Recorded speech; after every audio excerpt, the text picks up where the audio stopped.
Y'all need like a song or something to start it up. Nah, That would be funny.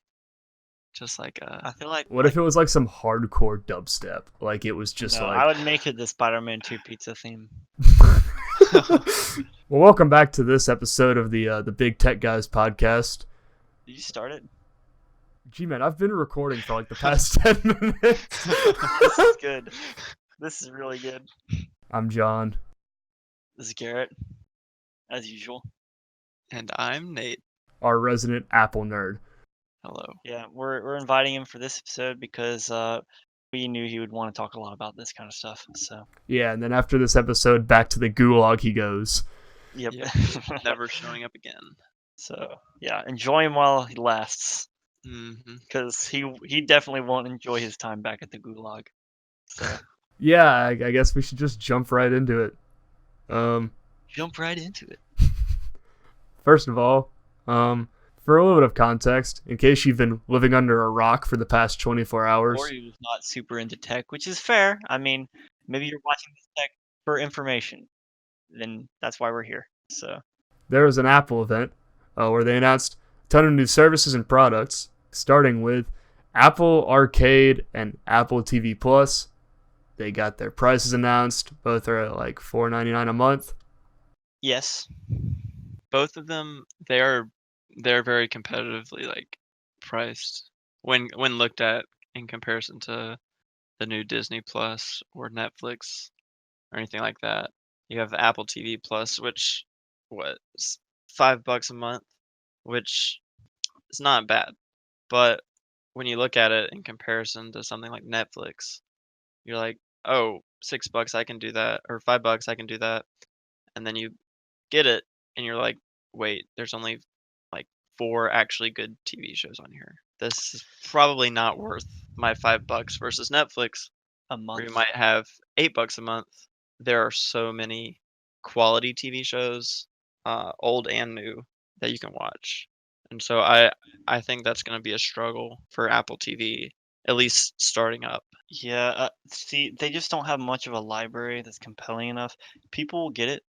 I mean, of course, there's always someone that gets every streaming service, but I feel like this, the Apple TV Plus, I mean, it just has it's not gonna start off a hit, I don't think.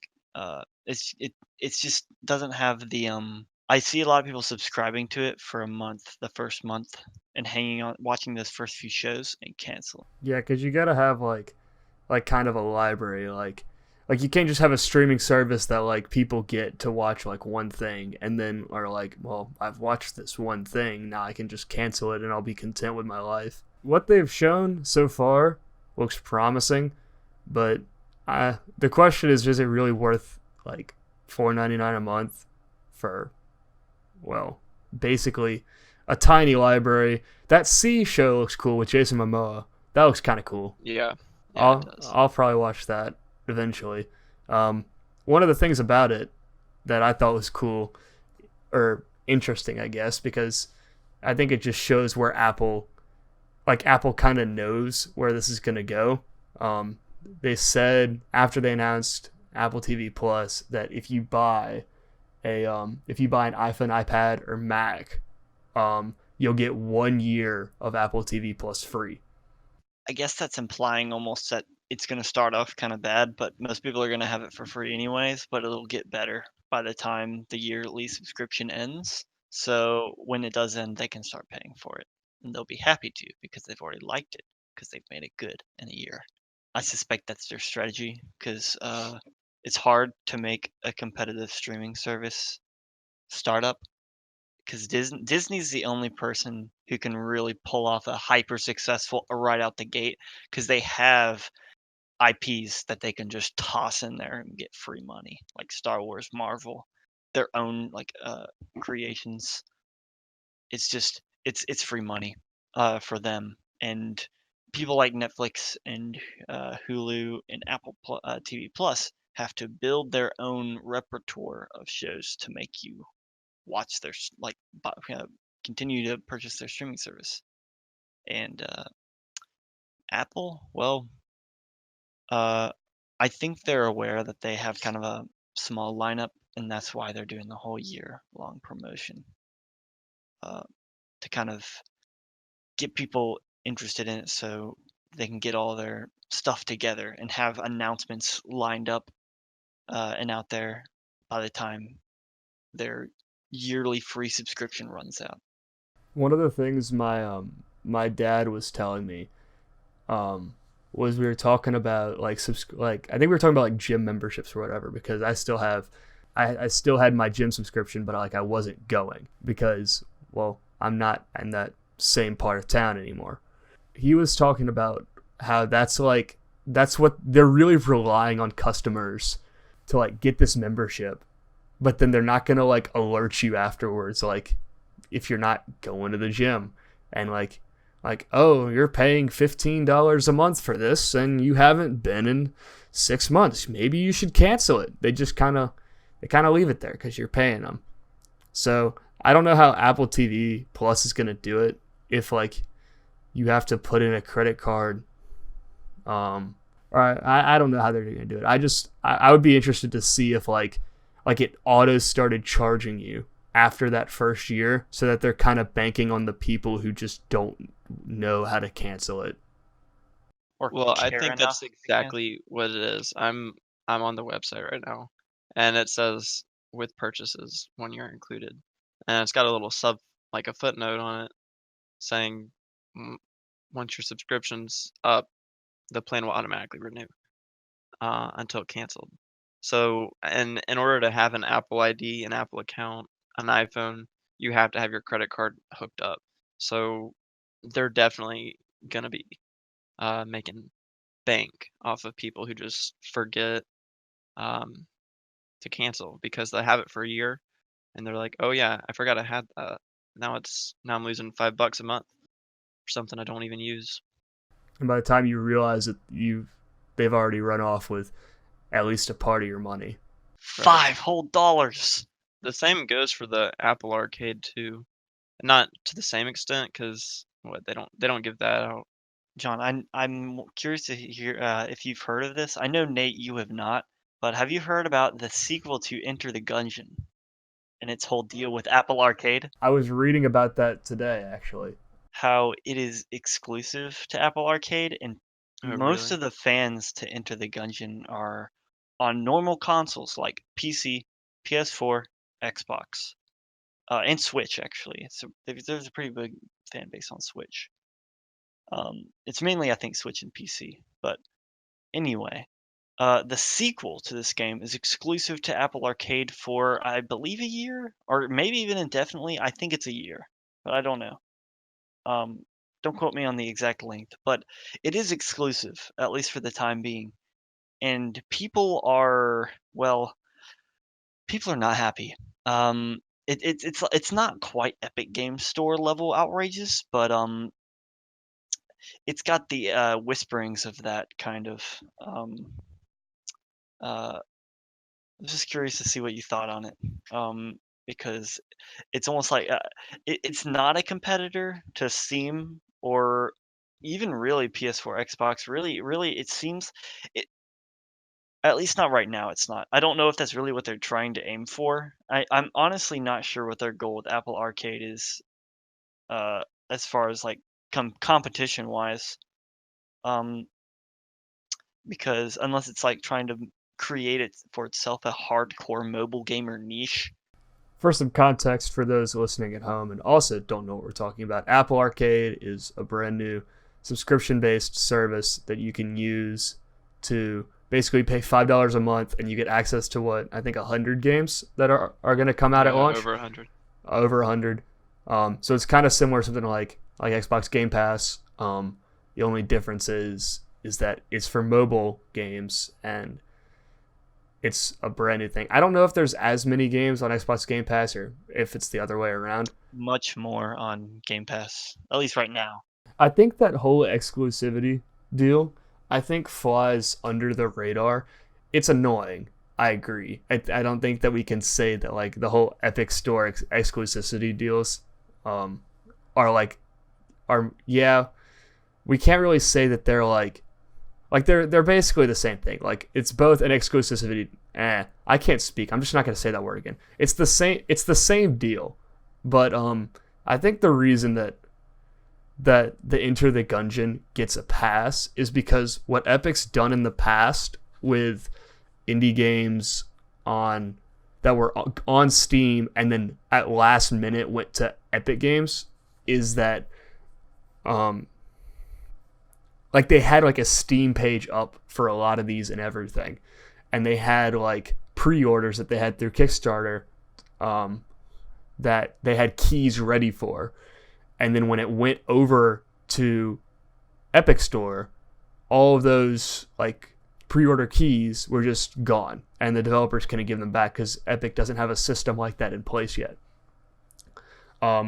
And also just the fact that like it had already like it was gonna come out on this platform, gonna come out with this platform, and then like just before release, it was just like, yeah, nope, it's gonna go to our competitors.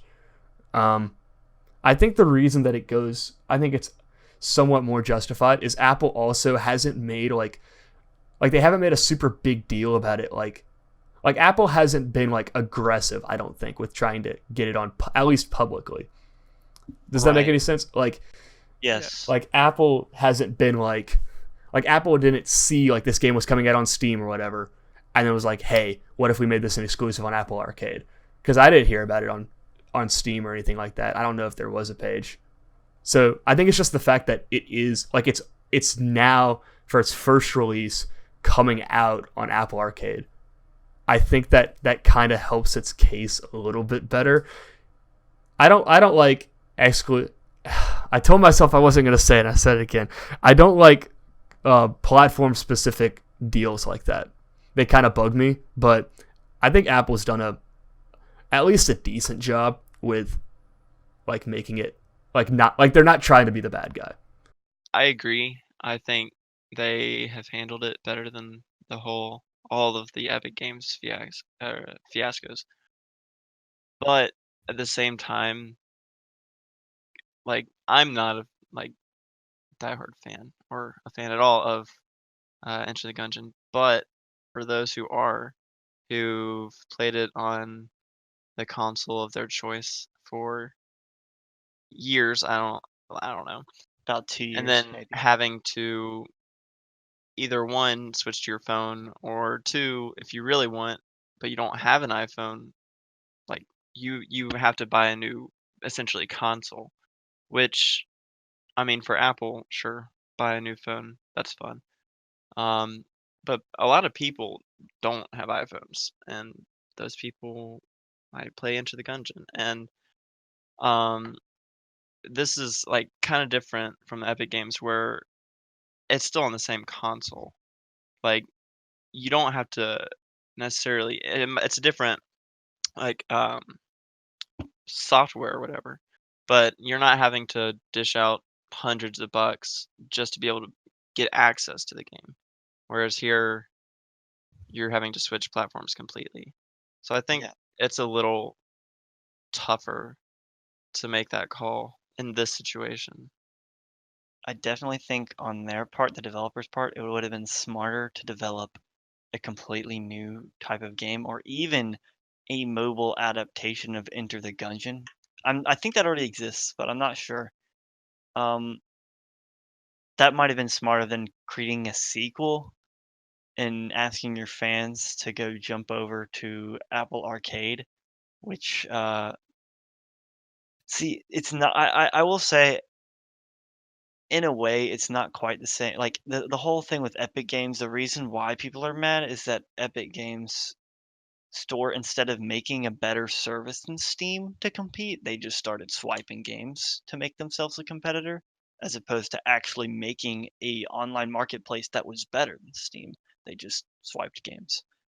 Uh, um, but Apple, it seems like this was something they didn't take like they didn't swipe the games from other stores before their releases. This game seems like it was always meant to like they were asked to make a game for Apple Arcade, and that's what they did.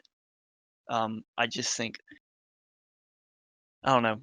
The whole thing with exclusivity deals is that I think that they're slowly just dying out. They used to be everything to companies, but I think that it's something that, as far as gaming is concerned, it's just dying out. There's only Sony is really the people, or they're really the only people doing major exclusivity deals. And really timed exclusives is the case for most of PlayStation's current exclusives, with the exception of, like, I think Horizon Zero Dawn and Spider-Man. I know Final Fantasy, or no, that game, Final Fantasy VII Remake, is also a exclusive. Uh, but Death Stranding, not exclusive. Timed. See, the thing is though, is that Sony, they're really the only ones left doing this. Xbox has almost completely abandoned it, which I think is the most forward-thinking move I've ever seen them do. Uh, Putting Halo on PC, taking their exclusive IPs and expanding them to as many markets as they are willing to do, uh, in order to just, I don't know. They're basically playing good guy right now, which is working out really well for them. So I don't know. I think that the main thing that would have helped at least Enter the Gungeon or the sequel out is if it wasn't a sequel, and that it wasn't something that it doesn't feel like they're being gimped from a sequel and forced to change platforms. And if it was more like, here's a unique, special mobile experience, even if they had titled it a spin-off when it was really a quote unquote sequel, I think that would have gone better. So the iPad.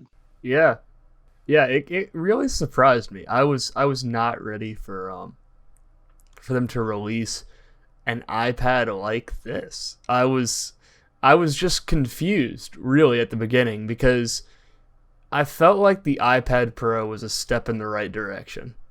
And like with the USB-C and like the new iPad OS, like I feel like the iPad, that was like the most exciting part about the last event, was that when they announced that iPad Pro with the USB-C and the file system manager and like all that, the stuff that really made it like feel more like a Surface Pro or something like that. Like I felt like that's what the iPad is always like supposed to have been.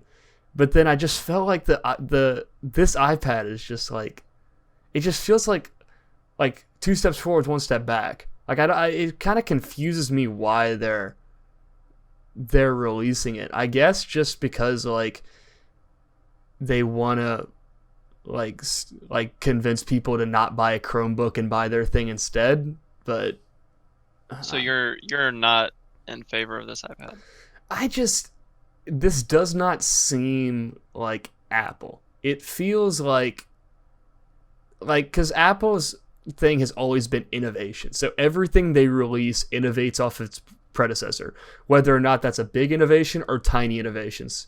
The 8th generation iPad, because it has all of the features of the iPad Pro with like the file system and being able to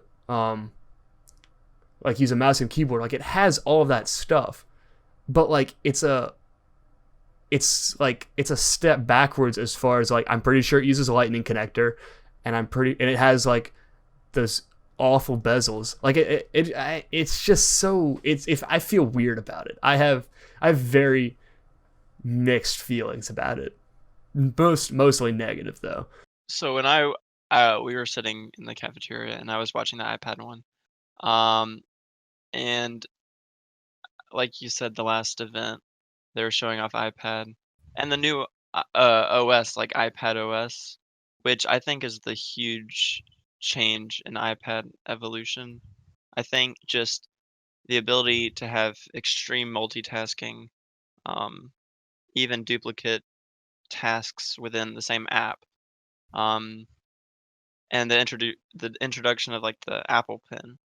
I think those have been huge progressions in iPad's like lifespan. Um, the iPad Pro, yeah, it was a beast.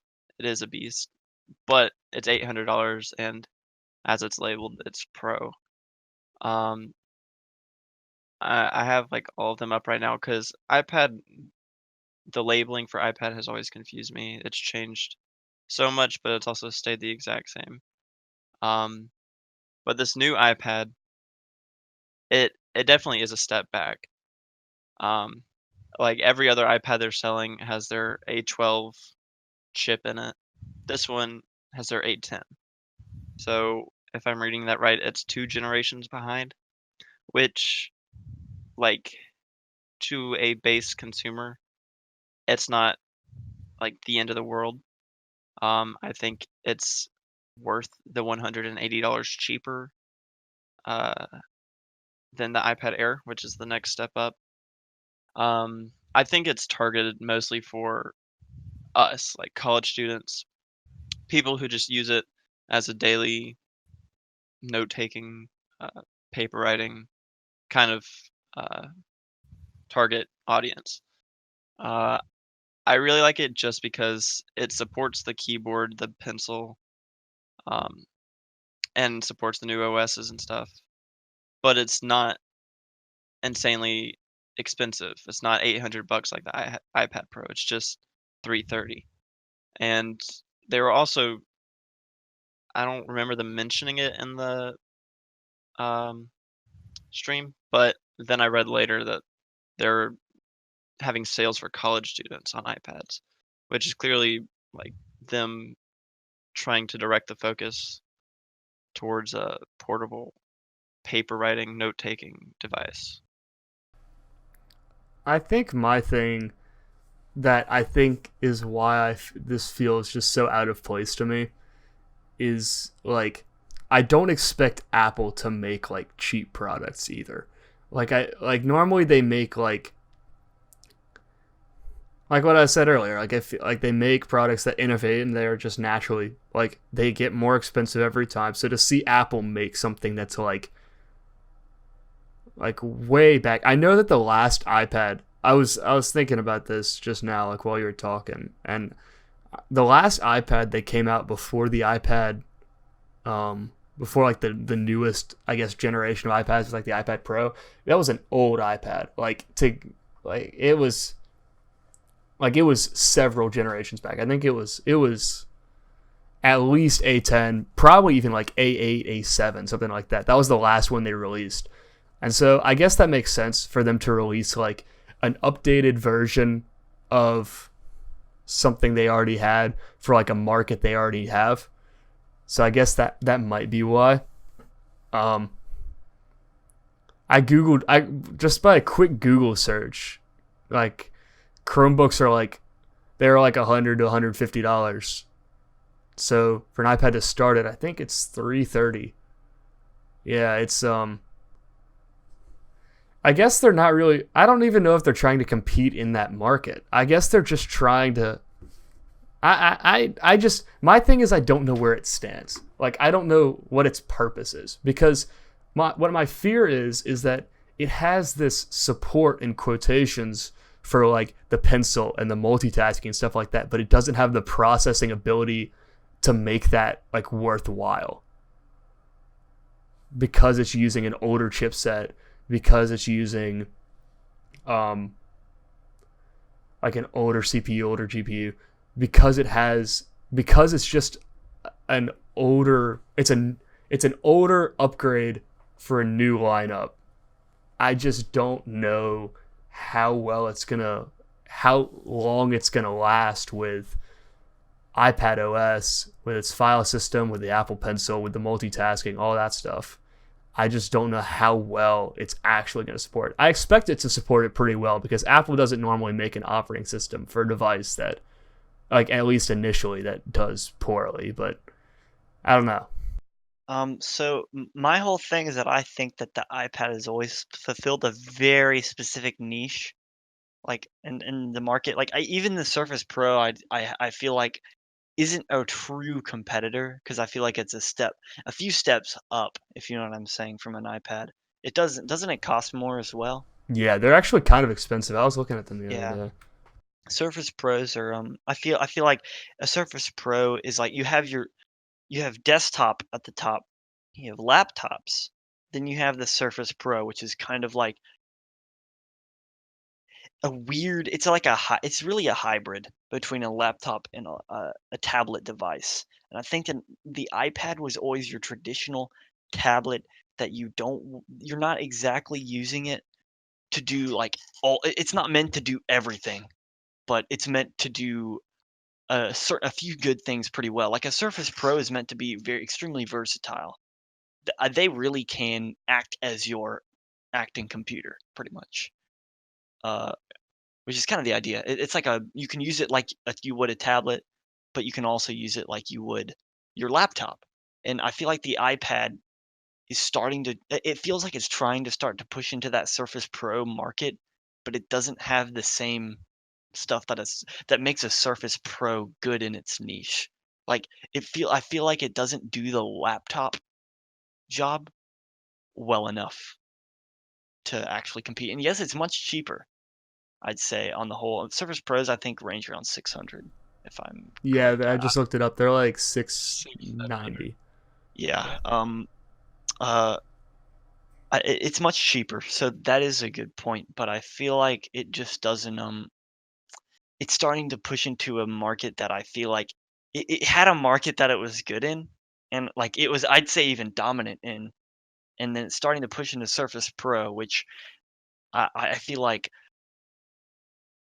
they just don't need to do that. They had a product that was I feel like there's still ways they can innovate within the iPad stomping grounds without making it basically a Surface Pro, but Apple, if you know what I'm trying to say. So are you saying it should basically have just stayed as a giant iPod? Because that's Um, basically what it was 4 years ago. Like, it was basically just a big screened phone that couldn't call. It could email, it could do apps, but it wasn't very good at doing things that people I think the had seen other multitasking tablets do. is a great thing for it. Like there's some improvements with this one that I think are what I would say good. I feel like some of the changes kind of stray a little bit too far in that direction, in my opinion. Apple's dilemma right now, and it kind of like it makes me upset, but like I also understand it, is that they can't make an iPad a MacBook because that defeats the whole purpose of their MacBooks. Like if I had it my way, which would I would be a terrible person to be managing products at Apple because we would lose so much money if I did this. But I like my dream for like the iPad was for it to be running like way back when. Like this is back when like iOS 7 came out. I remember thinking about like the iPad running a version of Mac OS, or at that time OS X, that was like heavily optimized for like touch, but still had like all of the features of a desktop. And I think that's what they've done with iPad OS, and I think they've done it pretty well. Hell, it has mouse and keyboard support now, which is like actually sick. I don't know exactly how that works, but I just I think Apple's starting to like figure out because the Surface Pro competes with two different Apple products. It competes with the MacBook and it competes with the iPad.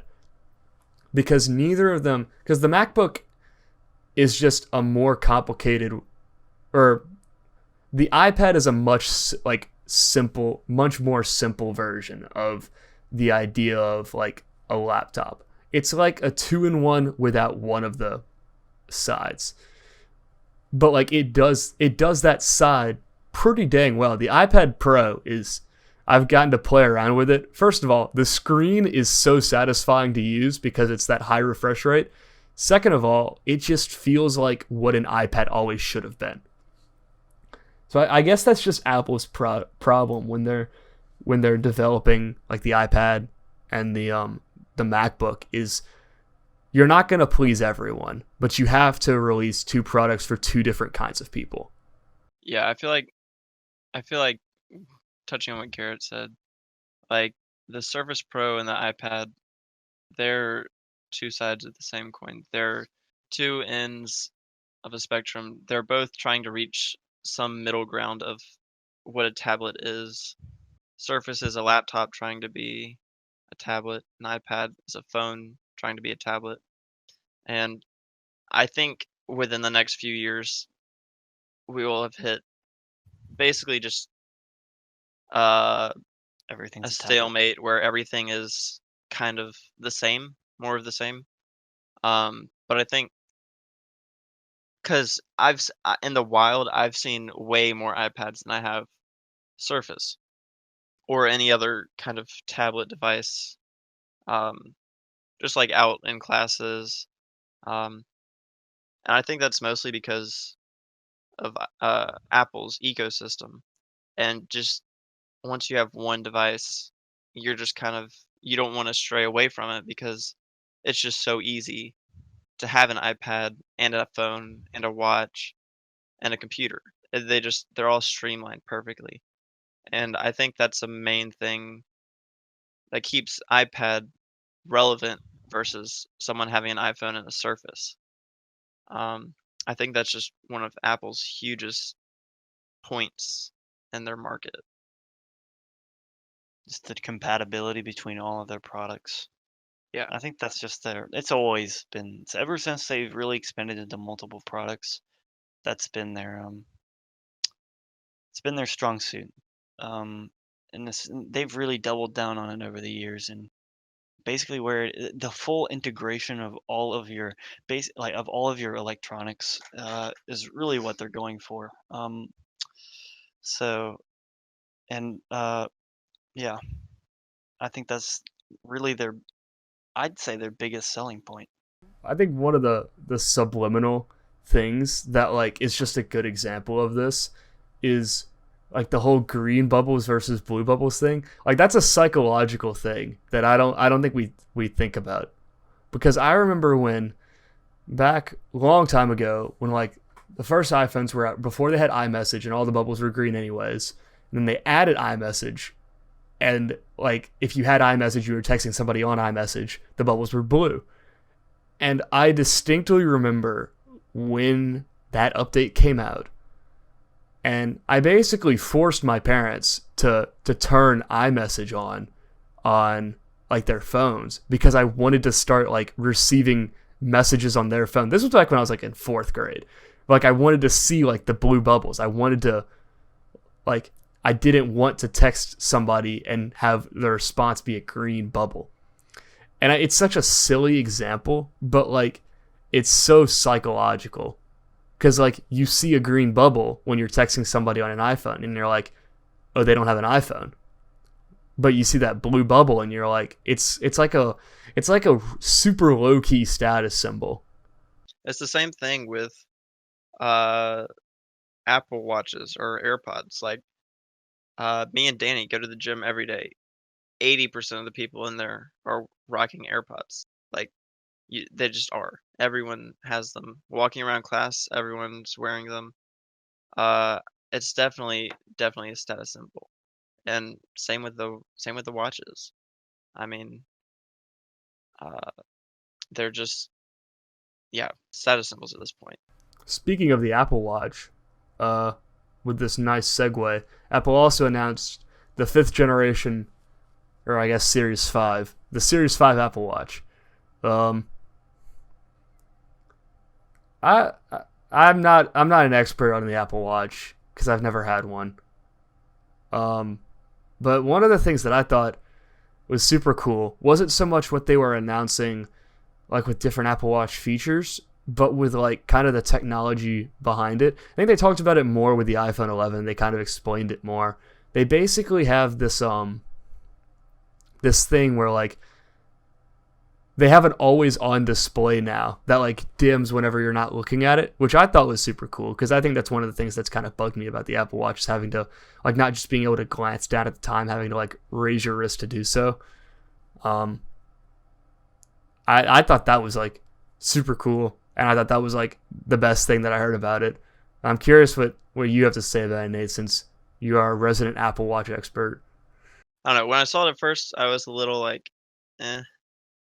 I wasn't like enthralled by it. I I mean, thinking about it now, I am definitely looking forward to a time where that's a thing because there are multiple times like if I'm laying in bed or something and I want to see what time it is without picking up my phone and I happen to be wearing my watch, uh I have to make weird gestures or I have to touch the screen to look at the time. Most of the time when I'm like in class walking around, I can just look at my watch and it turns on and it works flawlessly. But there are a lot of times uh, where having a screen always being on could be very useful.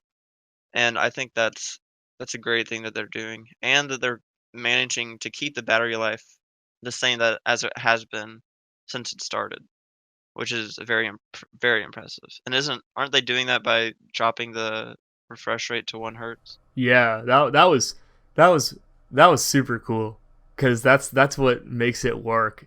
Is they take the screen from 60 hertz when you're using it to all the way down to 1 whenever you're not looking at it. That's all I have to say about it because that's all there is to it. But Yeah. it's I thought that was cool. They also did something with the processor where it only activates like areas of the processor only get power when they're being used. I think they use that more on the new iPhones, um, but that also contributes to that battery life. Yeah. And I will say you kind of glossed over all the features and stuff while the face display being always on. Um, I think I think these features are actually pretty like cool, useful. I don't know. I mean, they in their um, show talked about using their heart rate monitor, whatever it's called, like being the studies done on users of Apple Watch in the past few years, and that data has definitely helped tons of studies um, in terms of health and heart disease. Um, but now they've implemented noise, like decibel alerts to to like alert you if the sound around you is too loud and could hurt your ears. Talk about cycle trackers. Um, these things are very useful. At least maybe not for us, but for a lot of people, they can be very useful. And I think doing more stuff like that is it's not necessary, but it's very cool for that kind of thing, like for a smartwatch to have. Um, and then their compass, like cool, but how useful? Not entirely sure. Yeah, I feel like if you're already in the middle of nowhere with Apple products, it's kind of too late already. I mean, if you're out in the middle of nowhere, it would help. Like, I mean, But the really, amount of times I'm in the like middle of nowhere is like little to none. right. I'm talking about like in the middle of the Sahara Desert or something like that. Like at that point, At like that it point, doesn't really matter. I would appreciate it so I can know where to go. Yeah, it would But help you go I'm for not a gonna bit. be in the middle of the Sahara Desert. See, I'm gonna be exactly my in point. Alabama. I'm gonna be sitting in my dorm. You say that, but tomorrow you might wake up in the Sahara Desert. What would you do Yeah, you're then? right. You would die. I That's what would happened regret because you not wouldn't having have the your Series compass. 5. Yeah, you wouldn't have your compass and your But phone. also Phone's out of a charge. thing a thing that I'm just now remembering, they implemented into their stores. They also talked about their stores, but they implemented the ability to customize your watch fully, like band and all, which is something that I am very happy about because um, when I first got it, it came with a sports band. I like the sports band, which it's just the rubbery one. I like it, but it kind of wears over time. Like I found that mine over using it for about a year, uh, the band stretched and it got to the point where it was just too big.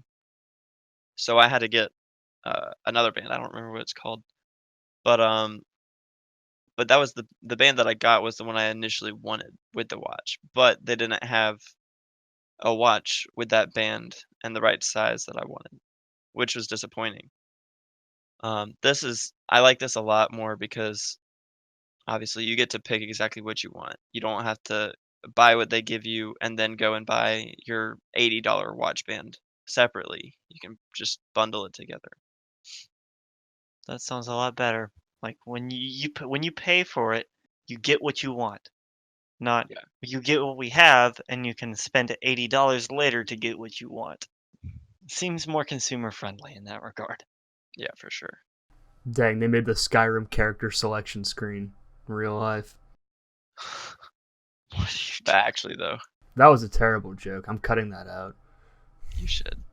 Yeah, what was that even referencing, John? The customization of watches. Oh, Because you can dude, customize I was really hoping size. that wasn't You it. got size, you got case, you got band. I really was hoping that wasn't what it was, John. I was hoping it was something that I missed out on and not. iPhone 11 time. Yeah, the big one, the one that most people probably care about, because the iPhone's definitely Apple's most successful product, which is super interesting considering that Apple is on one of those years where they haven't really done much to the iPhone this year, other than one of the things that's cool about it. I mean, the regular iPhone 11 is like the back is cut from like a single piece. So that's like, I guess, kind of cool. Other than that, like, there's a wide angle lens now. That's interesting. The wide angle photography doesn't feel like it should be on an iPhone or like any phone. It's like, oh, you can do this now because you can. It's like, not really. It's not a reason to get another one, if you know what I'm saying.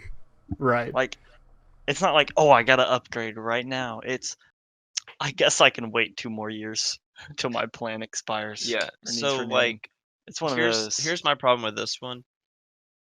Everyone knows the cycle of iPhone. Like not exactly, but everyone pretty much knows that 1 year the whole model it looks completely different. Like we went from iPhone 6 or iPhone 5 to iPhone 6 and then what is it to 7 without the home button and without an audio jack.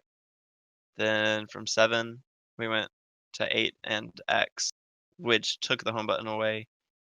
And now Still we're hate at that. 11, still on that same form factor, just different camera on the back. That's why I have an 8. And so I feel like most people have either, like me, got the XR, which has been their most um, successful phone um, in recent times, or they have an old phone and they're waiting to upgrade.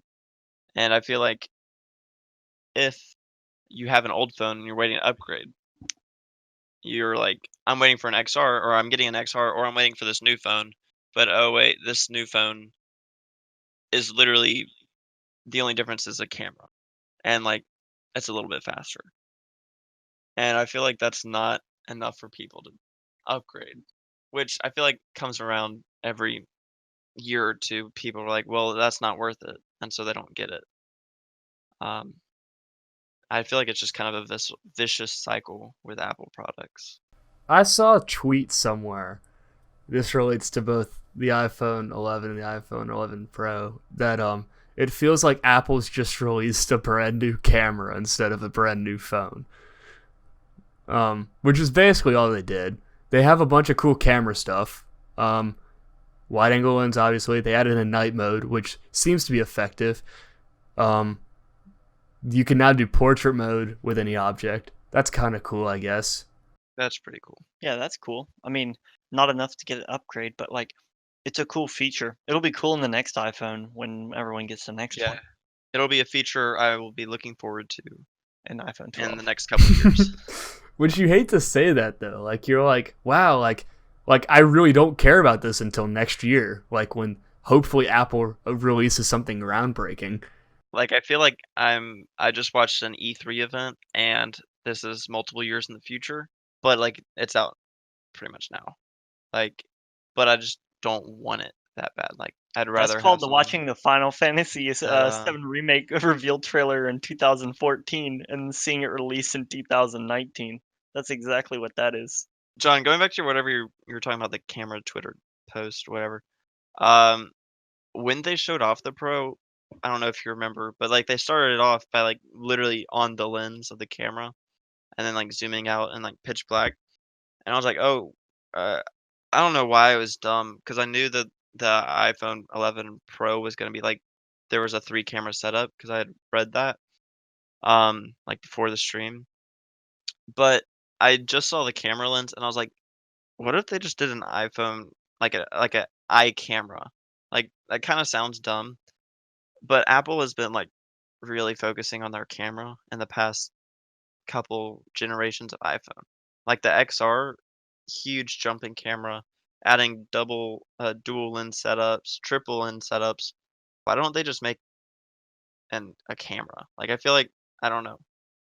I feel like they should do that. You know how expensive that camera would be if Oh Apple yeah, released it? The camera it would be cost you your insane. life savings. Yeah, you would have the option to either like pay monthly, pay upfront, or like transmit You'd a have to put kidney. in a down payment. Yeah. And not only that, it would be like multiple thousands just for the main camera unit. That's not counting any lenses. All lenses would be optional. And then I don't know. Or It they kind of got sell me it all in thinking. parts, Like like they did the Apple the last iMac. no, but Oh I mean man. it legit. I got to thinking about just like years ago. It was just what like iPod, iPod Shuffle, Nano, iPhone, and then they introduced iPad. I mean they had the computer too, but then they added the watch, they added the TV, they added AirPods. But like, are they gonna add more? Like, can is there anything else that they can make like a wearable or just like a screen? Like, I'm struggling to think of ways that they can create new devices because I don't know. I feel like after a couple years, people are gonna want something completely new, but I Maybe just don't just asking for see anything. just a screen to put on your chest. Huh? Never mind. What? Okay. That's staying in. Yeah. No. If that stays in, we keep the Skyrim joke. Fair enough. The Skyrim joke stays as well. All right, we're even then. Well, I think that's Apple's problem, is that they haven't been able to make such a compelling product since the iPhone, really. Because when the iPhone came out, like Apple really didn't do anything new, like as far as like coming out with new products, like trying to like further it until like, well, I'm not going to count the iPad because when the iPad first came out, it was basically just a bigger iPhone. Like it was just trying to expand the already iPhone market into a different atmosphere. So I don't really count that as like a new product innovation. Now, obviously, it's like in a completely different spot and I'm really glad with where it is. But like really from like when the iPhone came out all the way up to the Apple Watch, Apple didn't release like a product, like a brand new thing. And the Apple Watch I thought was pretty good. Maybe a bit late, but it was well timed, I guess. Where it when is came now, out. I think it's good, but yeah. Apple TV as well, but Oh, that's yeah, really that's not a true. new concept. Am I wrong in thinking that there was originally an Apple like headgear, like a glasses thing, or is that just Google that I'm Just thinking of? Google. Just Google. The problem with that, in a slight tangent, the problem with the Google Glass was that it was way too ahead of its time and nobody knew what to do with it. Yeah. It had no use. It's like VR 8 years ago. It existed. You could buy it. Actually, I wouldn't say 8 Well, years not ago. More VR, like 6. Yeah, no, it existed. There was like 2 games you could play, and they both sucked. There Do you, was no market. It basically it was useless. It was a cool idea, very like quote it was unquote just a pipe innovative. dream. Right? It had no use, like Yeah. other than just like it just had no practicality to it, nor did it have any and even like it's still ahead of its time. It would require some syncing with other things. Honestly, if Apple attempted to make a glasses product and say give it a few more years, but if they were to and get it fully integrated with their systems, I could actually see it being popular. Speaking of things that are pointless, have you heard of the term? So one of the things that was added to the iPhone 11 was the ability to take slow motion video through the front-facing camera. Well, Apple officially coined the term, and I will never be saying this word again after I speak it. The term slowfie, a slow motion selfie. I just want to hear like what emotion are you feeling when you hear the the word that will not be spoken. Boomers.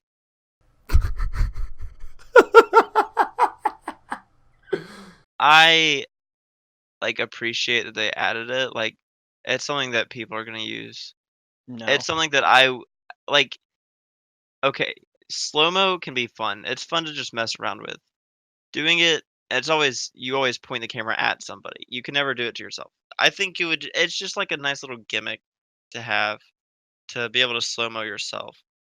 I think it's not necessarily something that they should have like brought up in as much detail and like emphasis as they did. I think it should have just been like, oh yeah, and now our front facing camera can do slow mo, yay, and not call it a slow fee. Um, I think that was a little much. It's just a But victim of yeah, sorry, you can go ahead. no, I'm done.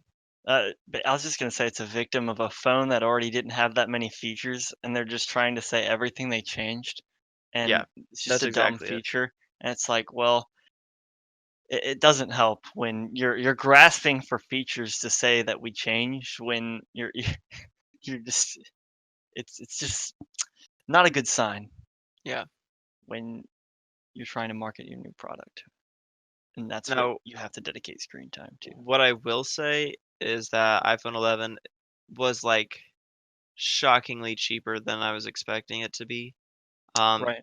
it's definitely just because of the fact that Apple has essentially been conditioning us to expect a more expensive iPhone model every year. It's been raised in Right. price hundreds of dollars in the past couple years alone. Um, but this time it stayed. Like it stayed at the same price, $700 for the iPhone 11, which For which is just genuinely like I was taken aback by that. Same thing with the iPad. But, I think that will be its one, like, redeeming quality that will keep people, like, buying it. Like, that'll be the reason why people buy it, not because it's different or good, but because it's quote unquote "affordable" compared to, I don't know, other what stuff. else? See, that's the thing though. If they're making the other X models cheaper, which they are, um, uh, it means that I feel like people might just opt for getting like an XR or something like that for a reduced price. Um, when those are definitely not going to be obsolete anytime soon. But that's the thing is like you're still given like even if you bought an XR like now that you know that like the iPhone 11 is out and you chose to buy an XR, like you pay Apple regardless.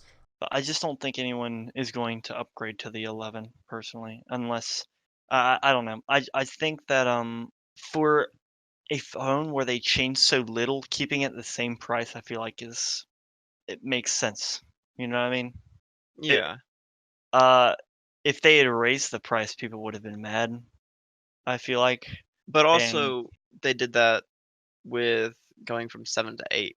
I mean, the iPhone 7 and the 8, you physically can't tell the difference between the 2.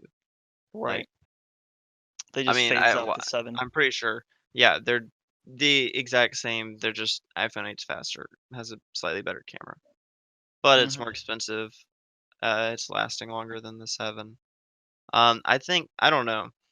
I Y'all know I bought an XR over the summer, and I I mean I did that versus waiting for a new model because I knew that this one was just gonna be more of the same. Uh, I'm not sure. I might have if at this time was debating between an XR and an 11, I might have just dished out the $100 to get the 11, but that's mostly just because I want the newest stuff, not because it's, like, Flex man out here. actually better. Um, but I don't know. I feel like a lot of people will still probably get the XR I mean, over the 11 yeah. just I because feel like, it's $100 cheaper. and it's not obsolete. Like Right, they're yeah. gonna be supporting it The for XR will definitely last 3, 4 more years. I think, like, it'll well, exist for 3 to 4 more years. It won't be sold okay. for 3 to 4 more years, but, They like won't intentionally obsolete it like Apple always right, does. right. Well, speaking of things that are not going to become obsolete in the next year. The iPhone 11 Pro is I guess the upgraded. The iPhone 11 is basically just like the same iPhone, but they added on a number. The iPhone 11 Pro is their different phone. It's their innovation pusher in a generation of phones this year that doesn't really innovate much. Hey, they made out of the same thing that your fridge is made out of. Now that's some innovation. Hey, you will never stain that steel ever again. Really, the only notable thing about the iPhone 11 Pro to me was that one, it's made of, I'm pretty sure it's made of stainless steel, surgical grade, obviously. It also has okay, I want to hear your joke, Garrett. No, I was just gonna say that the only reason it's there so you can brag to your friends that it's made of stainless steel. It has no real actual purpose. Well, I mean, it's more durable than other things. The screen isn't more durable. Any more durable, is it? No, but that's not the stainless steel isn't the screen. Right. Well, see, here's the thing. The thing that breaks most often than not is the screen. Unless you, I don't know, decide to just Yeah, but break if you had it a down over soft your if knee. you had a soft edged phone, it's gonna bend all the time. I mean, you want a strong edge screen. You want the most breakable thing to be the glass. You don't want the frame to be the most breakable thing. But isn't that why cars are made out of aluminum and not like military grade steel? Is because when they crumple, it protects what's inside better. Well, Yeah. you Yeah, don't but really this have to isn't a break car. inside. Yeah, see, well, cars are different because Cars you are have designed to break. things alive that are inside of it. Yeah. Phone, if it breaks, there's nothing in there that like the outside being destroyed makes the thing useless. Like there's no Yeah. reason to keep what's inside if the outside's destroyed. iPhone 11 Pro, after that tangent, has three lenses, has a wide, an ultra wide, and a telephoto lens. I am more excited for the software, third-party software, I should say, of the iPhone 11 Pro more so than the 11 Pro. That one thing that they showed off, I don't remember what it was called. The one where the guy set up his camera on his phone on his tripod and was able to film with every lens at the same time. He could get a telephoto, an ultra wide, and a wide of the same shot, record all three at the same time, and he's able to use them all. That is just like I thought that was just really cool. Yeah, that Filmic Pro, I think it was Filmic Pro. That was just because like I've noticed this with like with some of the other GoPro stuff with the 360-degree video and stuff like that, but it's becoming more and more of a game where cinematography is like put your camera somewhere and change the angle later. More than it is like setting the camera up for the perfect shot. You see that through something like 360-degree video with GoPros, where like the whole focus is like you point the camera in editing where you want to. And I think that's somewhat similar with this software demo. Just the idea that you can like record out of each individual lens individually, including the front facing camera. I loved how they did that demo with like the interview where they just set it up in the middle and then they had like one person The being two people recorded through. talking. That's very cool. Yeah, it was very cool. The only thing with that is that the front-facing camera is not as good.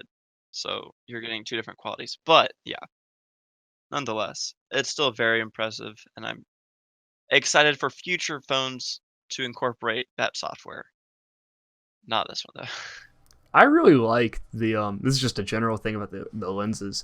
I thought the ultra wide was kind of cool. I wasn't expecting that, and like I was like, I never thought to myself like, what if I could take a wide angle photo on my smartphone?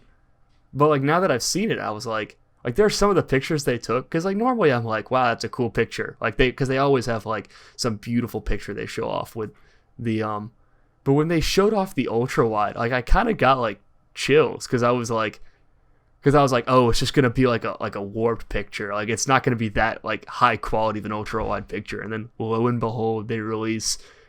I think it was the one with like the cliff or whatever in the background, that demo, and I was Like just the like desert one? the desert one, yeah. And I was just Yeah. like, dang, that's actually kind of cool.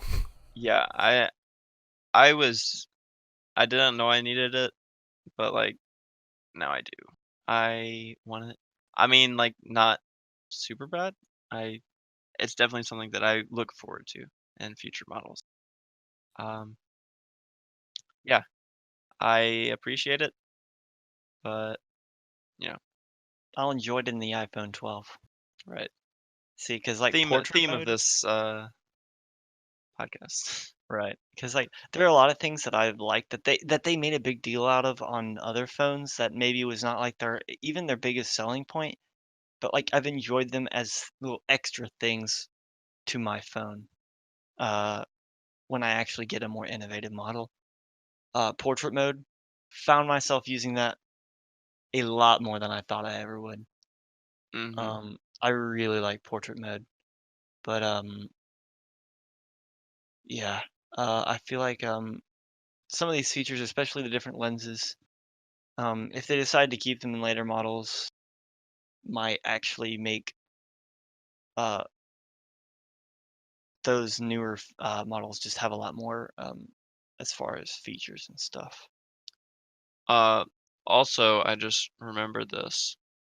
I appreciate and also just like it's kind of funny that they decided in this phone to follow in Snapchat's footsteps by allowing the photo button to be held down to take video, or what they call, like, I don't remember what it's called, quick video or something like that. That's clutch. It's nice as we are a generation of Snapchat users, and a lot of people instinctively would try to hold the photo button down.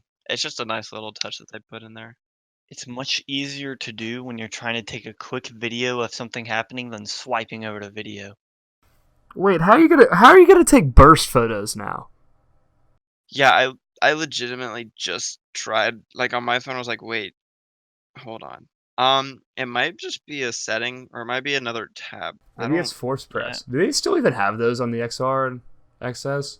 They didn't they don't have it on the XR, it's on the XS. They didn't mention it, but it does have 3D touch. One thing that wasn't, I think somebody pointed this out on Twitter. One thing that wasn't mentioned the entire presentation, Siri.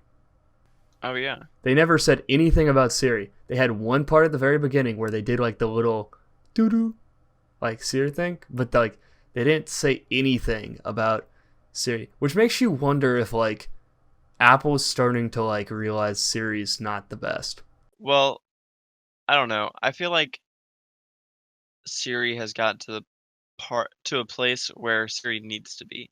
Like, as I mean, it's obviously no Alexa in terms of, I don't know, like, independent, uh, voice control, but I feel like it serves its purpose, and it serves it well, but that purpose isn't for everything, and so I think we've kind of hit a point where they've kind of maxed out with their upgradability in that terms. I don't know, I could be wrong, but I don't know, that's just how I think One when I of think the about it. one of the arguments I've been hearing for a while, ever since Google's Assistant has come out, is like Siri is like completely useless like when compared to Google Assistant.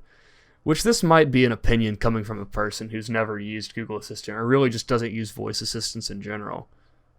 But like the things that I use voice assistant for with anything is like play this song, set a timer. I don't use like a voice assistant. Like I don't need it to do much. I just need it to do like a few things like when I need them to, and I don't need it to like I need it to understand me. Like I need those are the two things I need. I just don't I've never understood the argument that like Google Assistant and Alexa, while yes they are much better, I feel like they're pushing the argument that like they can do so much more, but like when am I ever going to use that? Yeah, I agree. I think, I mean, they all do what they need to do.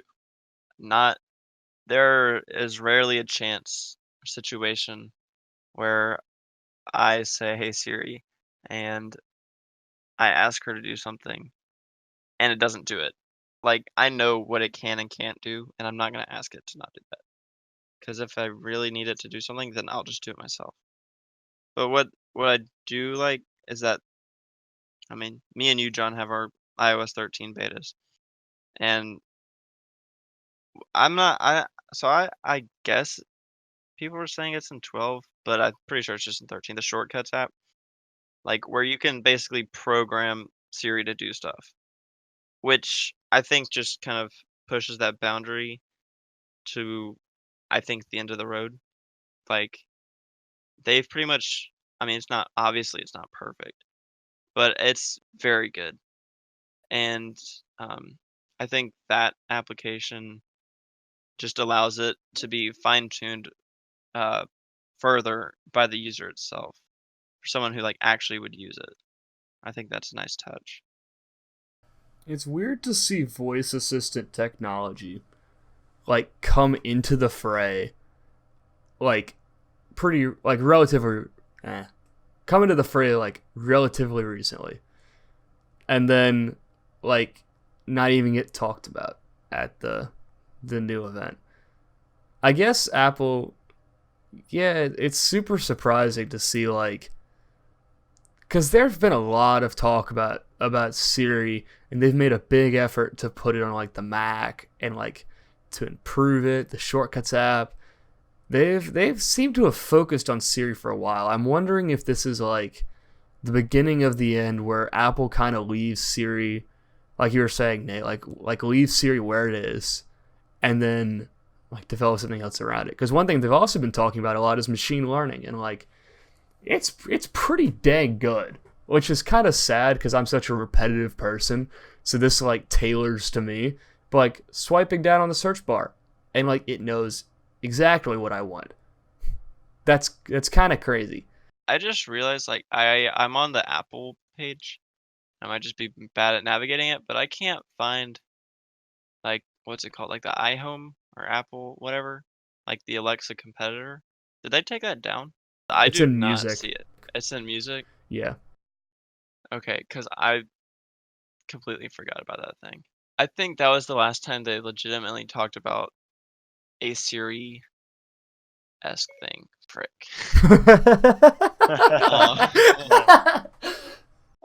I said "Hey Doing its Siri" job. earlier and it didn't do it, and then I said "A Siri" and then there it goes again.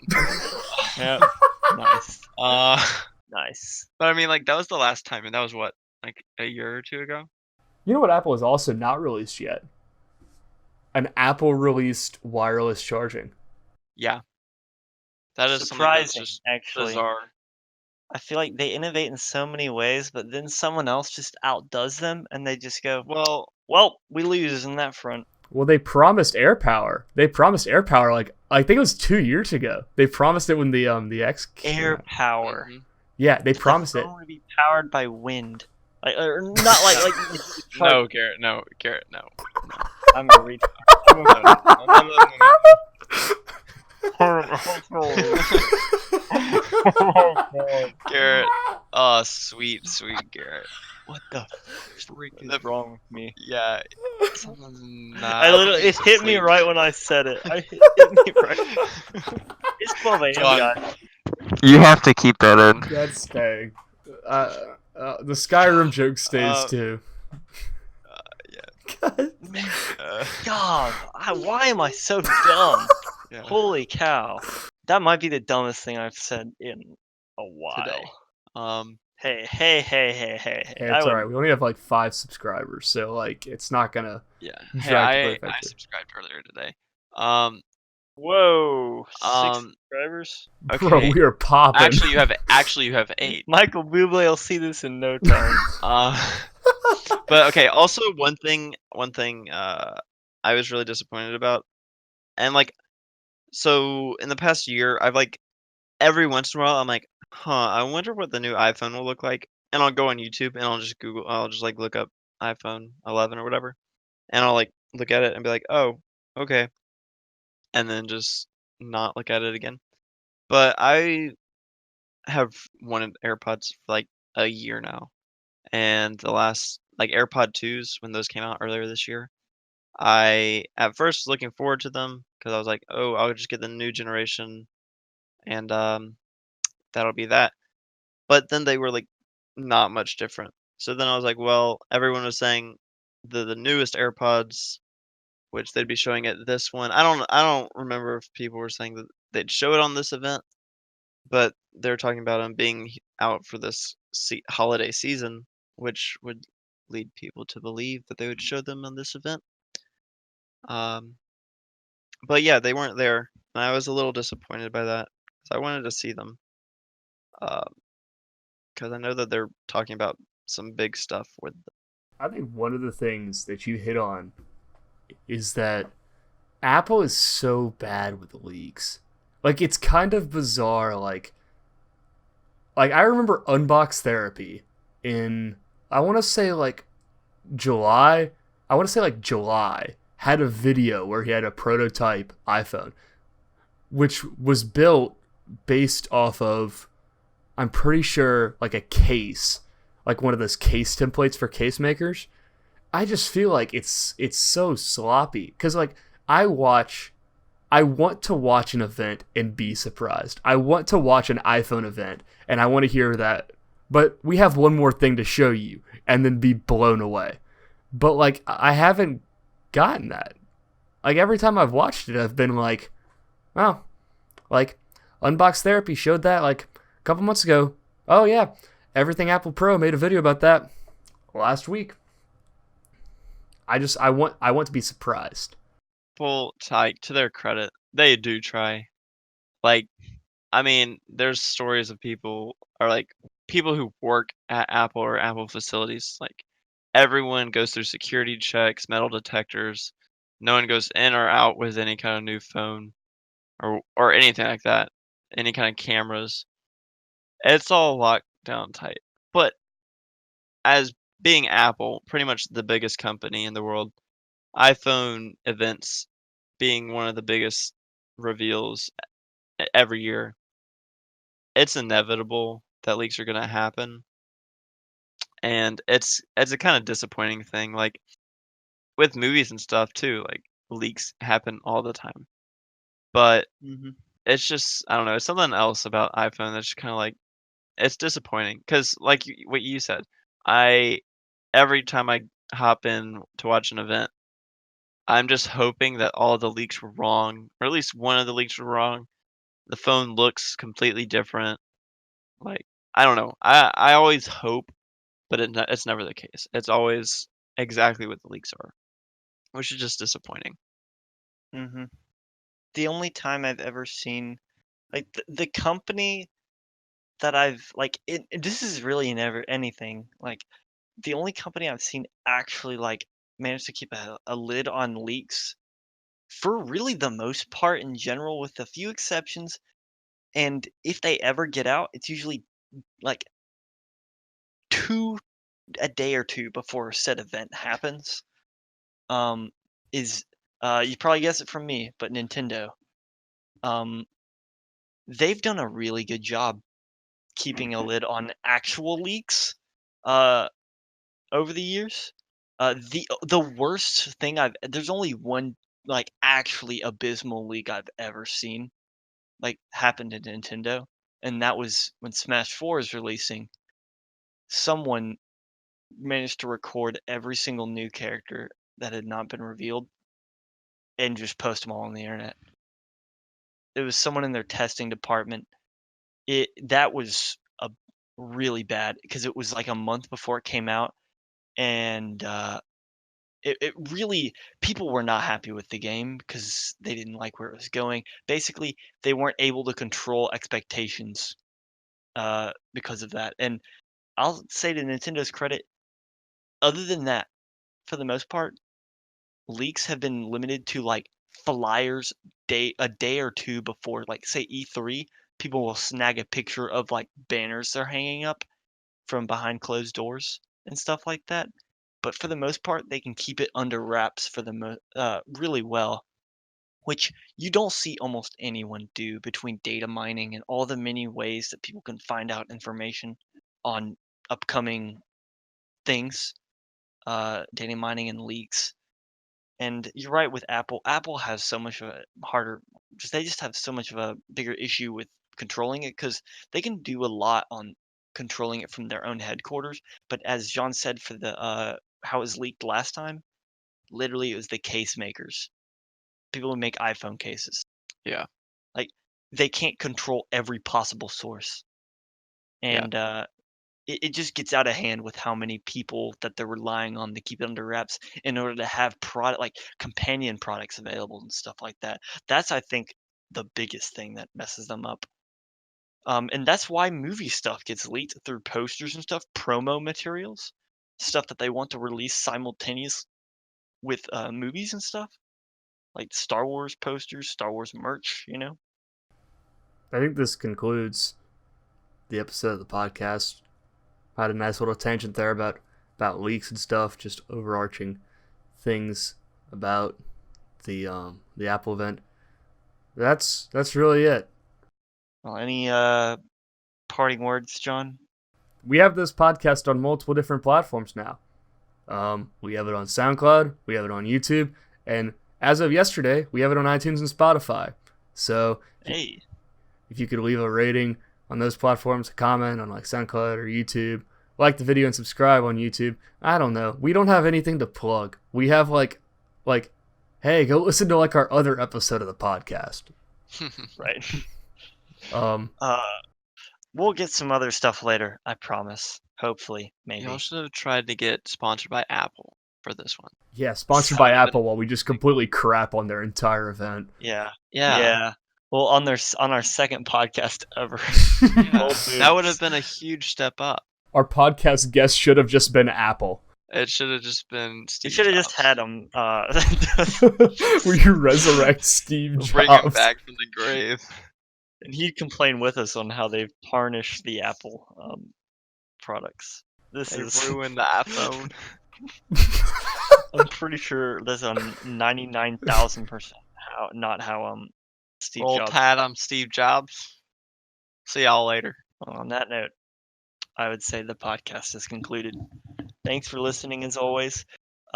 Please at Michael Bublé on all platforms. Indeed. He must We listen can to this stop podcast. making this we can stop making this once he listens. I swear. That's the only goal. First was to gain 1 subscriber, then was to gain 2 subscribers. Step number 3,482 is to get Michael Bublé to listen to this podcast. Just once. Just once. He could even say, I hate it. It sucks. And I don't. But that would be sufficient. Ooh, Blay, listen to my podcast. Alright, back to the gulag. You go, Nate. Alright, yeah, to the gulag. We might have him in a later episode. Probably not. Probably back to the gulag for this guy. Alright, bye. Bye.